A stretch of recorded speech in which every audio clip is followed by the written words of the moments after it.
Hello friends, this is Poonam and welcome to Saveera study points. तो चलिए friends, शुरू करते हैं आज की प्रैक्टिस। और आज का हमारा पहला क्वेश्चन है, बाल श्रम निषेध अधिनियम 1986 14 वर्ष तक के बच्चों पर सभी प्रकार के बाल श्रम को निषेध करता है या फिर केवल जोखिम लेने के काम में बाल श्रम को रोकता है।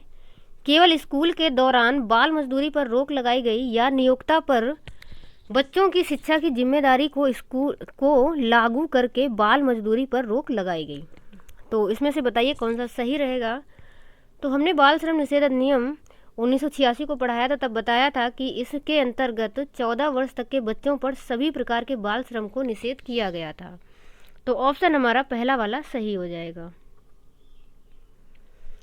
रचनात्मक लेखन कार्य सीखने वाले को निम्न में से क्या उचित है? ड्राइंग और पेंटिंग में बहुत प्रतिभाशाली हो, बेहद बुद्धिमान होगा, या फिर परीक्षणों में लगातार अच्छे अंक प्राप्त करने में सक्षम होगा, या फिर पार्श्व सोच और समस्या सुलझाने में अच्छा होगा। तो कोई बच्चा है जिसके अंदर रचनात्मकता है, तो वह कैसा होगा या फिर उसके लिए कौन सा जो ऑप्शन है वो उचित रहेगा। तो यदि किसी के अंदर रचनात्मकता है तो ऐसा ज़रूरी नहीं है कि वह ड्राइंग और पेंटिंग में ही सिर्फ प्रतिभाशाली हो, या फिर बेहद बुद्धिमान हो, ये भी ज़रूरी नहीं है, और परीक्षणों में लगातार अच्छे अंक प्राप्त करने में सक्षम हो, ऐसा भी सही नहीं है। क्योंकि उसके अंदर रचनात्मकता है तो वह चीज़ों को कई तरीके से सोच सकता है या चीज़ों को अलग अलग ढंग से निर्मित कर सकता है। बट ऐसा कोई ज़रूरी नहीं है कि वह सिर्फ ड्राइंग और पेंटिंग में ही प्रतिभाशाली होगा, या बहुत ज़्यादा बुद्धिमान हो, या फिर अच्छे अंक प्राप्त करने में सक्षम हो। तो ये तीनों ही ऑप्शन हमारे गलत रहेंगे। और जो लास्ट वाला है, पार्श्व सोच और समस्या सुलझाने में अच्छा, तो क्योंकि वह चीज़ों को कई तरीके से सोचेगा, जिसके अंदर रचनात्मकता पाई जाती है, वह अलग अलग तरीक़ों से सोचते हैं, तभी वह अलग अलग चीज़ों का निर्माण करते हैं, किसी नई चीज़ को भी बनाते हैं। और समस्या सुलझाने में भी अच्छा होगा, क्योंकि कोई भी समस्या आएगी तो यदि एक तरीके से नहीं सुलझेगी तो वह दूसरे तरीके से उसको सुलझाने की कोशिश करेगा। इस वजह से वह पार्श्व सोच और समस्या सुलझाने में अच्छा होगा। इसलिए ऑप्शन हमारा 4 नंबर सही रहेगा। उसके बाद हम देख लेते हैं अगला क्वेश्चन, निम्न में से कौन सा आंतरिक रूप से प्रेरित बच्चों की विशेषता नहीं है? वह हमेशा सफल होते हैं, वह अपने काम करने का आनंद लेते हैं, या फिर काम करने में उच्च स्तर की ऊर्जा प्रदर्शित करते हैं, या वह चुनौतीपूर्ण कार्य करना पसंद करते हैं। तो यदि कोई बच्चा आंतरिक रूप से प्रेरित है, तो यहाँ पर पूछा गया है कि उसकी कौन सी विशेषता नहीं है। यानी कि यदि कोई आंतरिक रूप से प्रेरित है तो वह हमेशा सफल होगा, ऐसा ज़रूरी नहीं है। तो हमारा जो ऑप्शन है वो यही वाला सही रहेगा, क्योंकि इसमें नहीं वाला पूछा है। तो ऐसा कोई ज़रूरी नहीं है कि यदि कोई आंतरिक रूप से प्रेरित है तो वो सफल ही हो जाए। इसके अलावा यदि कोई आंतरिक रूप से प्रेरित है तो वह अपने काम करने का आनंद लेगा, और क्योंकि वह प्रेरित है इस वजह से वह उच्च स्तर की ऊर्जा भी प्रदर्शित करेगा और चुनौतीपूर्ण कार्य करना पसंद करेगा। तो ये सारे सही हैं, बट इसमें नहीं वाला पूछा है, इसलिए ये हमारे गलत रहेंगे और हमारा ऑप्शन पहला वाला सही हो जाएगा। अगला हम देख लेते हैं कथन, पुरुष आम तौर पर महिलाओं की तुलना में अधिक बुद्धिमान होते हैं। सच है या फिर हो सकता है लिंग पूर्वाग्रह प्रदर्शित करता है, या बुद्धि के विभिन्न ज्ञान क्षेत्र के लिए सही है। तो ये एक रूढ़िवादी धारणा है, मानसिकता है लोगों की कि लोग ऐसा सोच लेते हैं, इस वजह से ये लिंग पूर्वाग्रह को प्रदर्शित करता है। ऐसा कोई ज़रूरी नहीं है कि जो पुरुष हैं वो ही महिलाओं से बुद्धिमान हों, महिलाएं भी बुद्धिमान होती हैं। तो हमारा जो ऑप्शन है तीसरा वाला सही है। लड़कियों की शिक्षा को प्राथमिकता दी जानी चाहिए क्योंकि लड़कियां लड़कों की तुलना में अधिक बुद्धिमान होती हैं, लड़कियां लड़कों की तुलना में कम संख्या में होती हैं, या फिर पूर्व में लड़कियों के साथ बुरी तरह भेदभाव हुआ है, या केवल लड़कियां ही सामाजिक परिवर्तन को प्रदर्शित कर सकती हैं। तो बताइए कि इसमें कौन सा सही होगा। एक बार क्वेश्चन को देख लेते हैं। क्वेश्चन है, लड़कियों की शिक्षा को प्राथमिकता दी जानी चाहिए क्योंकि। तो हमें लड़कियों की शिक्षा को प्राथमिकता क्यों दी जानी चाहिए? तो ये जो पहला वाला ऑप्शन है कि लड़कियां लड़कों की तुलना में अधिक बुद्धिमान होती हैं, तो ऐसा कोई ज़रूरी नहीं है। यानी कि ये भी रूढ़िवादी धारणा को ही प्रदर्शित कर रहा है। और लड़कियां लड़कों की तुलना में कम संख्या में होती हैं, या फिर पूर्व में लड़कियों के साथ बुरी तरह भेदभाव हुआ है। तो हमारा जो ऑप्शन है वो 4 नंबर ही सही रहेगा, कि यानी कि पहले लड़कियों के साथ बहुत ज़्यादा भेदभाव होता था, इस वजह से उनको शिक्षित करना अब ज़रूरी है। तो ऑप्शन हमारा तीसरा वाला सही रहेगा। और जो लास्ट वाला है कि केवल लड़कियां ही सामाजिक परिवर्तन को प्रदर्शित कर सकती हैं, तो ये भी ज़रूरी नहीं है कि समाज में परिवर्तन सिर्फ लड़कियां ही लाएंगे, ऐसा कोई ज़रूरी नहीं है। तो क्योंकि समाज में लड़के और लड़की दोनों ही भूमिका निभाते हैं, तो परिवर्तन भी दोनों ही लाएंगे, इसलिए केवल लड़कियों के लिए कहना ये सही नहीं रहेगा। अब हम देख लेते हैं अगला क्वेश्चन। एंड हमारा अगला क्वेश्चन है, प्राथमिक शिक्षा का विचार डॉक्टर जाकिर हुसैन का है या फिर डॉक्टर राजेंद्र प्रसाद, महात्मा गांधी या रविन्द्रनाथ टैगोर का। तो जो प्राथमिक शिक्षा का विचार आया था, ये आया था महात्मा गांधी के लिए, तो ऑप्शन नंबर तीसरा वाला सही हो जाएगा। सीखने से संबंधित छात्र की समस्याओं के लिए सबसे अच्छा उपाय कड़ी मेहनत के लिए सुझाव देना, पुस्तकालय में पर्यवेक्षित अध्ययन या छात्र उपलब्धि स्तर या नैदानिक शिक्षा। तो ये हमने कई बार बताया है कि यदि हम छात्रों को कोई भी समस्या आ रही है तो उन समस्याओं को जानने के लिए हमें क्या करना होता है, नैदानिक परीक्षण करना होता है।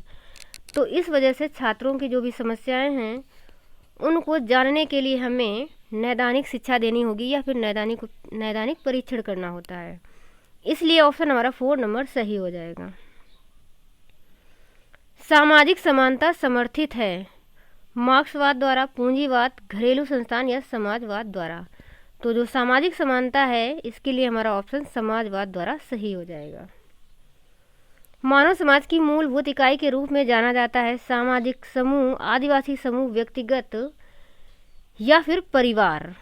तो यहाँ पर बोला गया है कि मानव समाज की मूलभूत इकाई के रूप में जाना जाता है। तो सबसे पहले हमारा जो सामाजिकरण होता है वो हमारे घर परिवार से होना स्टार्ट होता है। इस वजह से जो मानव समाज की मूलभूत इकाई होती है वो होगा परिवार, यानी कि ऑप्शन हमारा 4 नंबर सही हो जाएगा। सामाजिकरण की एजेंसियां हैं, तो ये भी हमने जब पढ़ाया था तो बताया था कि सामाजिकरण की एजेंसियां कौन कौन सी होती हैं, परिवार, स्कूल, दोस्त और ऊपर के सभी। यानी कि जो हमारा सामाजिकरण होता है वो परिवार में होता है, और उसके बाद फिर हम स्कूल जाते हैं तो वहाँ पर भी हमारा सामाजिकरण होता है, वहाँ दोस्त वगैरह मिलते हैं तो हम उनसे भी कई सारी चीज़ें सीखते हैं। तो इस तरीके से हमारा सामाजिकरण होता है। तो ये सारे ही सामाजिकरण की एजेंसियां हो जाएंगी, इसलिए ऑप्शन सही रहेगा 4 नंबर। उसके बाद हमारा अगला क्वेश्चन है, एक लघु स्कूल है राज्य, समाज, परिवार या फिर संगठन। तो यहाँ पर लघु स्कूल हो जाएगा परिवार, क्योंकि परिवार से ही हम सबसे पहले कुछ ना कुछ सीखते हैं। तो लघु स्कूल के रूप में परिवार रहेगा, यानी कि ऑप्शन हमारा तीसरा वाला सही हो जाएगा। एंड हमारा अगला क्वेश्चन है, समुदाय के लिए शिक्षा का कौन सा उद्देश्य सबसे अधिक उपयोगी है। तो समुदाय के लिए पूछा गया है सांस्कृतिक आजीविका, सामाजिकरण या फिर प्रौद्योगिकीकरण। तो एक समुदाय के लिए सबसे ज़्यादा ज़रूरी होगा सामाजिकरण, क्योंकि हमें जब समुदाय में रहना है तो समुदाय में यानी कि लोगों से आपस में किस तरीके से इंटरेक्ट करना है, कैसे बातचीत करनी है, तो इसके लिए सामाजिकरण ही सबसे ज़्यादा ज़रूरी हो जाएगा समुदाय के लिए। तो ऑप्शन हमारा तीसरा वाला सही रहेगा। निम्नलिखित में से कौन सा विकास विलंब के लिए पर्यावरणीय कारक है, जन्मजात कारक, मनोवैज्ञानिक विकार, मातृ कारक या फिर प्रतिबंधित बाल पालन।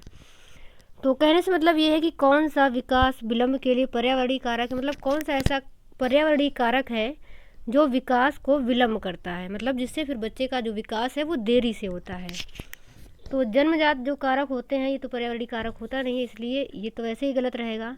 उसके अलावा मनोवैज्ञानिक विकार, मातृ कारक या फिर प्रतिबंधित बालक।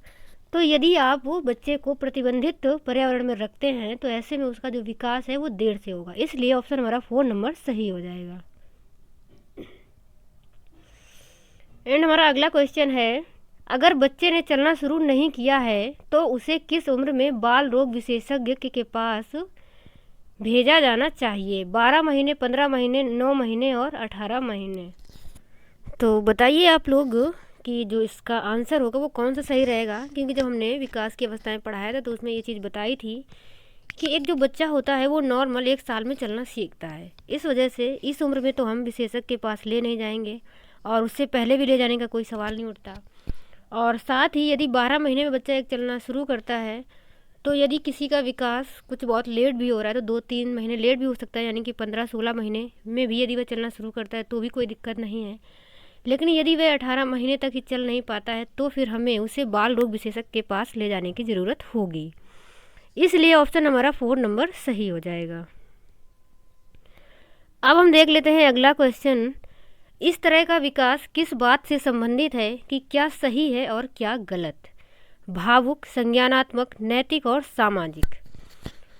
तो आप लोगों को याद होगा जब हमने नैतिक विकास का सिद्धांत पढ़ाया था कोहल वर्ग का, तो उसमें उन्होंने नैतिक दुविधा की बात की है, यानी कि जो कोई भी व्यक्ति होता है वो हमेशा नैतिक दुविधा में फंसा रहता है कि क्या सही है क्या गलत है।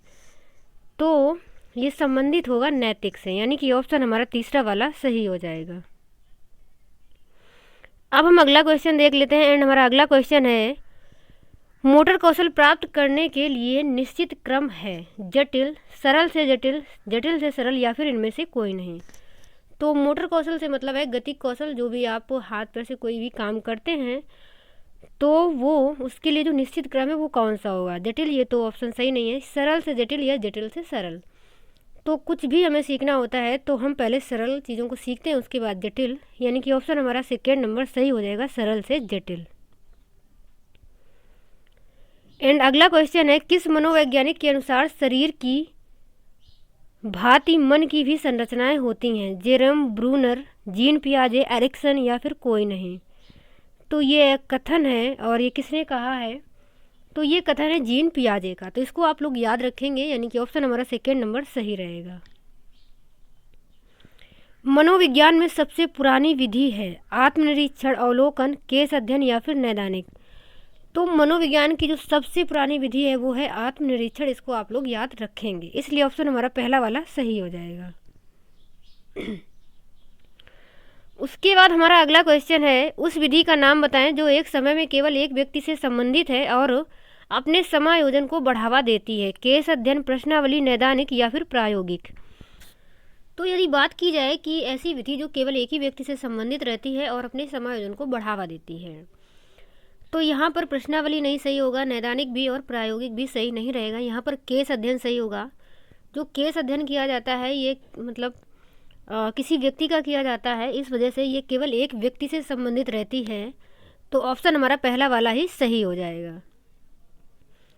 और उसके बाद हम देख लेते हैं अगला क्वेश्चन एंड हमारा अगला क्वेश्चन है, शैक्षिक मनोविज्ञान की अध्ययन सामग्री में शामिल है शिक्षण और शिक्षा के विषय में विशेष विषय वस्तु, मानव प्रेरणा और सीखने के विषय में व्यापक विषय वस्तु, या फिर विशेष शिक्षकों से संबंधित विषय वस्तु, इनमें से कोई नहीं।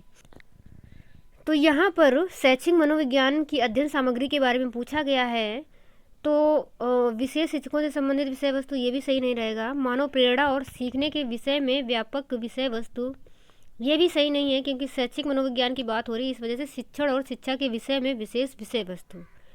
तो ऑप्शन हमारा पहला वाला ही सही हो जाएगा। तो चलिए फ्रेंड्स, आज की वीडियो में हम इतना ही रखते हैं एंड मैं आशा करती हूँ कि आपको अच्छे समझ में आया होगा और आगे मिलेंगे अगले वीडियो में। तब तक के लिए bye bye and take care.